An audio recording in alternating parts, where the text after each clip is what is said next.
नहीं है, लेकिन देर से ही सही भगवान सुनता सबकी है। आज की कहानी भी एक ऐसे ही भक्त की है जिसकी जिंदगी में बहुत उतार चढ़ाव आए, लेकिन उसने भगवान का, माँ काली का साथ कभी नहीं छोड़ा। चाहे वो सुख हो चाहे वो दुख हो। इस कहानी से हो सकता है कि आपकी गलती या सवाल का मैं आज आंसर देने में सक्षम हूँ। तो आज की कहानी जरूर सुनना और पूरी सुनना।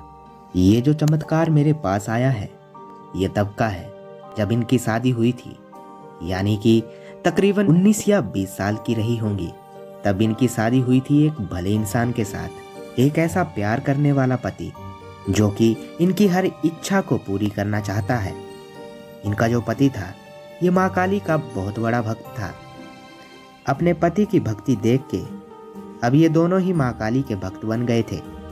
अब होता क्या है, जब हम ईश्वर की भक्ति कर रहे हों और उस वक्त कुछ अप्रिय घटना घटित हो जाए तो भक्ति में भी असर आता है कि जब ईश्वर हमारे लिए कुछ अच्छा नहीं कर रहे, हमारे साथ इतना बुरा हो गया, तो अब हम पूजा पाठ नहीं करेंगे, हमें भी भगवान की भक्ति नहीं करनी।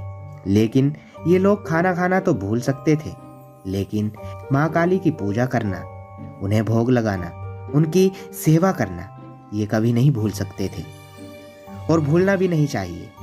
कैसी भी परिस्थिति हो, आपको भगवान के आगे सर झुकाना ही चाहिए और हर बार उनसे कहना चाहिए कि हमारे लिए थोड़ा बेहतर कर दो, हमारे लिए थोड़ा अच्छा कर दो। ये जो परिवार है, ये जो पति पत्नी है, ये माता की भक्ति में हमेशा लीन रहते हैं और इन्हें दुनिया समाज में भी हर कोई इज्जत ही देता है, क्योंकि ये ना कभी किसी के लिए बुरा सोचते हैं, ना किसी को कभी बुरा बोलते हैं। बस इतना कह सकते हैं कि इनके घर की आर्थिक स्थिति ठीक नहीं है, बेहद खराब है। दोनों ही मेहनत कर रहे हैं। इनका जो पति है वो एक फैक्ट्री में काम करते हैं और ये जो सावित्री जी हैं ये घर घर जाकर बर्तन वगैरह का काम करती हैं। बड़ी समस्या है क्योंकि घर से काफ़ी दूर इनको काम करने के लिए जाना पड़ता है और इन दोनों ने साथ मिलके एक सपना देखा है कि इनको एक घर लेना है और अपना एक घर जरूर बनाएंगे, क्योंकि ये लोग किराए के मकान में रहते हैं और इनकी हेल्प करने वाला भी कोई नहीं है। सपने तो बहुत बड़े हैं, लेकिन इनको पूरा होने में 5-6 साल तो लग ही जाएंगे। इसी भाग दौड़ वाली जिंदगी में अब इनके घर में एक खुशी ने भी दस्तक दी है। सावित्री जी अब माँ बनने वाली हैं। जब इनके पति को पता चलता है तो वो इन्हें काम करने से मना कर देते हैं और इन्हें घर में रहने की ही सलाह देते हैं। जैसे जैसे समय का प्रभाव बढ़ता चलता है, अब इनका पति भी अपने फालतू खर्चे कम कर देता है, क्योंकि अब घर में बड़ी जिम्मेदारी आने वाली है, तो वो ज्यादा ध्यान अपनी पत्नी का रखता है। फल फ्रूट किसी भी चीज का कमी नहीं होने देता। जब वो टाइम आया जब इनकी धर्मपत्नी की डिलीवरी हुई, सब कुछ ठीक रहा। माँ काली के आशीर्वाद से इनकी झोली में एक बेटे को भेंट करा। इनके घर एक पुत्र का जन्म हुआ। खुशी का ठिकाना नहीं है। आस पड़ोस में उन्होंने मिठाई वगैरह बांटी। इनके रिश्तेदार भी आए, सबने बहुत बधाइयां दी। फंक्शन हुआ छोटा सा, सभी बहुत खुश थे। सबने आशीर्वाद दिया और अपने अपने घर सब चले गए। अब बच गए घर में ये तीनों।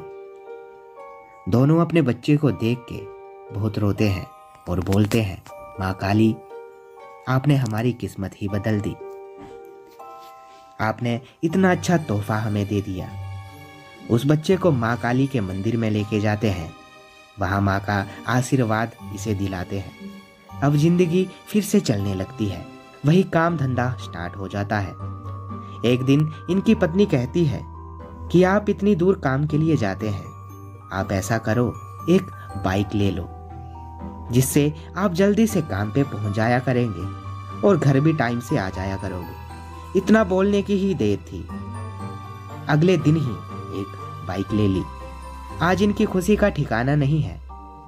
अब जैसे जैसे वक्त बीत रहा है, इनके घर में खुशियों का आना शुरू हो गया है।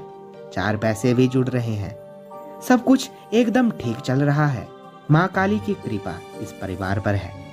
नहीं, माँ काली की कृपा इस परिवार पर थी, क्योंकि आज एक दुखद समाचार आया है।